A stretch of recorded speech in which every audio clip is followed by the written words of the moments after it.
नमस्कार सभी को, जय माँ बाबा की। मैं माँ दक्षिणा काली सुनहरी बाबा की गद्दी की ओर से उनकी सेविका शेफाली आपका हार्दिक स्वागत करती हूँ अपने YouTube चैनल माँ दक्षिणा काली सुनहरी बाबा पर। काफी लंबे अरसे के बाद, एक लंबे समय के बाद, अंतराल के बाद एक वीडियो अपलोड कर रही हूँ, जिसका जो टाइटल है, जिसकी जो हेडिंग है, जिसका जो टॉपिक है वो है मंत्र रहस्य, यानी मंत्र किसे कहते हैं, क्या मंत्र से सिद्धियां की जा सकती हैं और इनका क्रियान्वयन क्या है, मंत्र क्या होता है, मंत्र से क्या क्या किया जा सकता है। ठीक है, शुरुआत करते हैं। मंत्र किसे कहते हैं? बहुत सरल शब्दों में यदि कहूँ तो अक्षरों व शब्दों से बने ऐसे शब्द समूह जिनका प्रयोग देव साधना, तंत्र साधना व तामसिक साधनाओं में किया जाता है, मंत्र कहलाते हैं।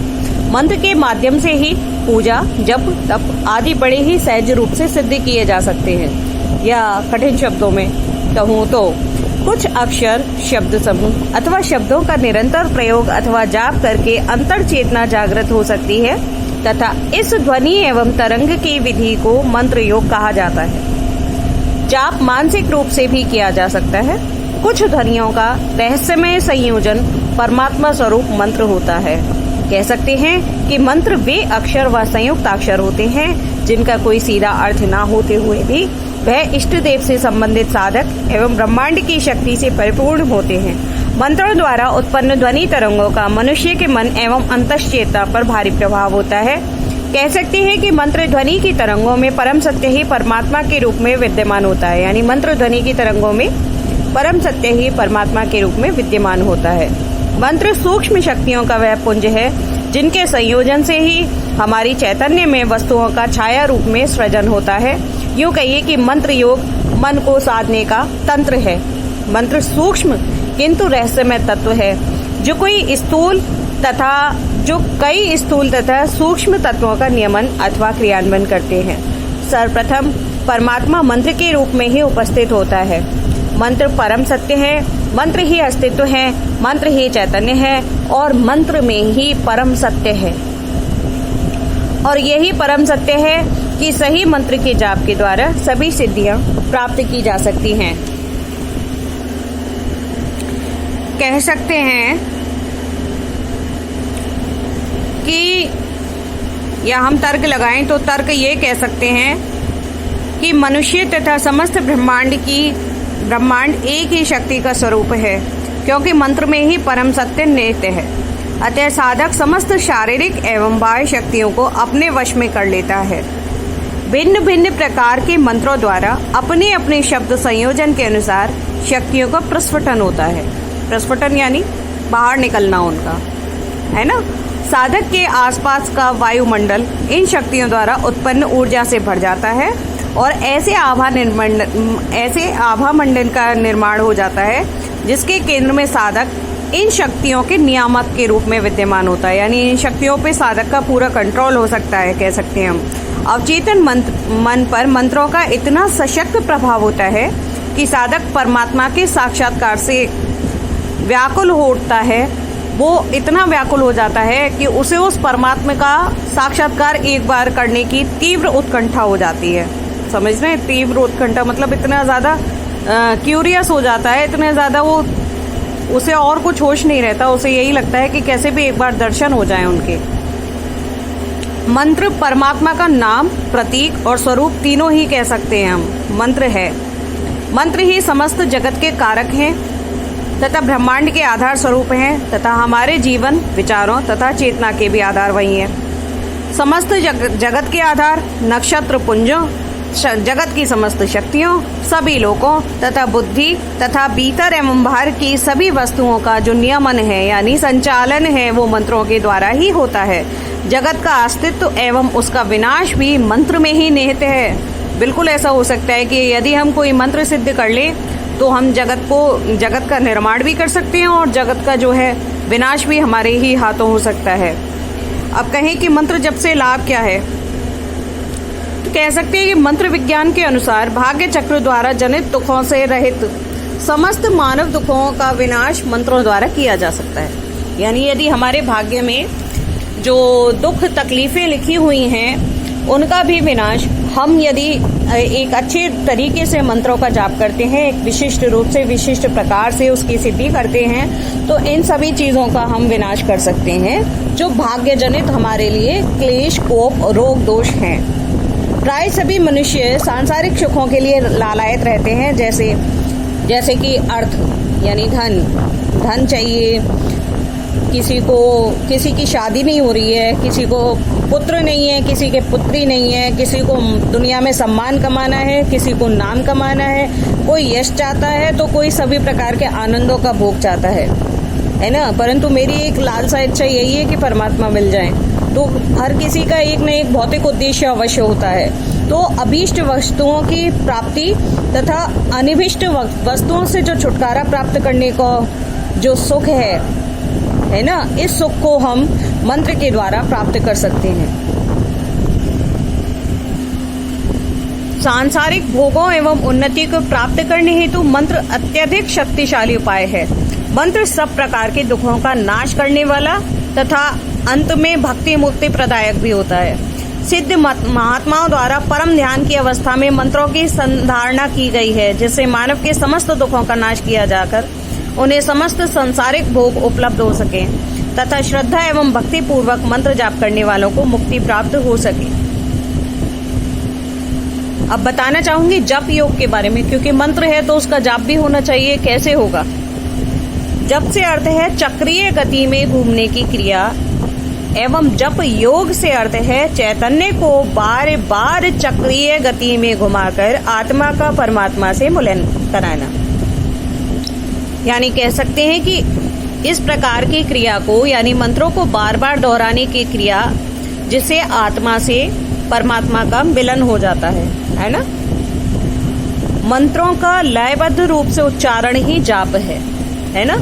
अभी मैं कहूं ओम, फिर मैं कहूं ओम, फिर मैं कहूं ओम, तो तीनों ही प्रकार में वाइब्रेशन अलग अलग होंगे, है ना। और सही प्रकार से अगर आपको मंत्र जपना आता है या सिर्फ ओम कहना भी आता है तो आपको ओम स्वयं एक परम तत्व मंत्र है जो आप सिद्ध कर सकते हैं। ओम में ही समस्त चराचर जगत निहित है। और यदि आप सही तरीके से करते हैं जाप, तो जाप से किसी भी प्रकार की किसी को भी कोई हानि नहीं हो सकती। जो सतत जप है उससे सीधे भगवान का दर्शन होता है। अतः जप जो है सभी प्रकार की बलि अथवा भेंट तथा अर्पण की अपेक्षा सर्वश्रेष्ठ है कहा जा सकता है। तथा जप की श्रेष्ठता करने हेतु भगवान ने जप को स्वयं के रूप में निरूपित किया है। यानी भगवान कृष्ण ने भी भगवत गीता में कहा है कि भेंट अर्पण तथा जाप में मैं सर्वश्रेष्ठ जाप रूप में अर्पण मैं हूँ, है ना। तो ये भगवान कृष्ण ने भी कहा हुआ है। अब कहें कि जो अकॉर्डिंग टू मनुस्मृति, जो मनुस्मृति में जाप के बारे में बोला गया है वो बताती हूँ कि जब किसी भी सक्रिय पूजा से 10 गुना श्रेष्ठ है और मन ही मन गुनगुना कर किया हुआ जब 100 गुना रूप मूल्यवान है, जबकि जो मानसिक रूप से जाप करते हैं वो सहस्त्र गुना मूल्यवान होता है। मंत्र जाप में लयबद्ध ध्वनि में के कंपन संबंधित इष्ट देव की छवि साधक के हृदय पटल पर अंकित कर देते हैं और मंत्र का सतत बार बार जाप करने से एक सृजनशील संवेग उत्पन्न होता है। या कहें कि सत्य तो ये है कि मंत्र जाप द्वारा साधक मन संबंधित इष्ट देव की छवि पर स्थिर हो जाता है और वह इष्ट की शक्ति एवं कृपा द्वारा शुद्ध एवं शक्तिमान हो जाता है। सतत मंत्र जाप से साधक का मन अपने इष्ट की छवि से इतना अधिक परिपूर्ण हो जाता है कि वहां अन्य किसी वस्तु के लिए स्थान ही नहीं रहता। मंत्र चराचर जगत में व्याप्त परम पिता सच्चिदानंद का मूर्तिमंत स्वरूप है। जब से मन के अन्य सभी विचार बार बार जो उठने वाले विचार होते हैं ना, वो सब नष्ट हो जाते हैं और केवल शुद्ध आत्मा का ही विचार रह जाता है। जब से शुद्धि, परिपक्वता, सत्य, आनंद, अमरत्व, ज्ञान, सार्वभौमता इत्यादि सभी कुछ जुड़ा हुआ है मंत्र का जाप एकदम ठीक एवं शुद्ध हो तथा उसके अर्थ का भी मनन चलता रहे, इसका हमें ध्यान रखना चाहिए। यानी उसका अर्थ भी हमें पता हो, हम जो मंत्र जप रहे हैं उसका अर्थ क्या है ये भी हमें पता होना चाहिए, है ना। आप सप्तशती पढ़ते हैं, संस्कृत में पढ़ते हैं, और आपको उसका अर्थ नहीं पता है तो उसको पढ़ने का क्या लाभ है आपके लिए, है ना। तो वो चाहिए कि जो संस्कृत में आप पढ़ रहे हैं, अवधि में पढ़ रहे हैं रामायण, रामचरितमानस, तो उनका क्या कहते हैं आपको अर्थ भी पता होना चाहिए, तभी ये सिद्ध होते हैं। ठीक है।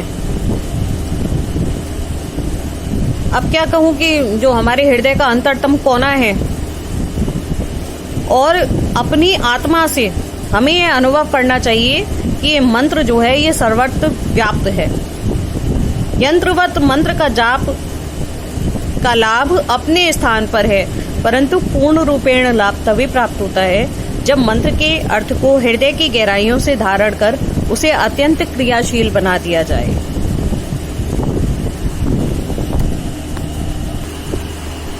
एक और बात कि जो मंत्र होते हैं वो आपके गुरु द्वारा यदि आपको दिए गए हैं तो वो सिद्ध हो जाते हैं बहुत ही जल्दी, और गुरु द्वारा दिए गए मंत्र को जाप करने से आपको सिद्धियां बहुत जल्दी और सहजता से प्राप्त होती हैं, क्योंकि वो अपना अनुभव आपके अंदर शक्तिपात के रूप में प्रदान करते हैं और मंत्र को आपको देते हैं। और दूसरी बात ये है कि श्री गुरुदेव भगवान, श्री मंत्र भगवान और आपके इष्ट भगवान, तीनों में से कोई भी बड़ा नहीं है, तीनों एक समान है। आपको अपने गुरु को अपने मंत्र और अपने इष्ट के समान ही भगवान का दर्जा देना चाहिए, क्योंकि गुरु परम तत्व को हमारे लिए हमारे पास लेकर उपस्थित होते हैं और कई बाधाओं और और विघ्नों से हमें बचाते हैं, है ना। तो गुरु को कम ना समझें, गुरु का अपमान ना करें, गुरु बहुत बड़े होते हैं। हमें अपने गुरु पर विश्वास भी करना चाहिए, और जैसे हमारे इष्ट हमारी परीक्षा लेते रहते हैं वैसे ही हमारे गुरु भी हमारी परीक्षा लेते हैं। तो गुरु बहुत बड़े होते हैं, गुरु को पूरी तरह से सम्मान देना चाहिए चाहे कैसे भी हो, और भगवान ने स्वयं उन गुरु को हमारे लिए चुना है तो वो गलत कैसे हो सकते हैं। ठीक है। सभी को जय माँ बाबा की। उम्मीद करती हूँ आपको ये जानकारी पसंद आई होगी। यदि पसंद आई हो तो एक कमेंट जरूर कीजिएगा, लाइक शेयर एंड सब्सक्राइब करें। धन्यवाद आप सभी का।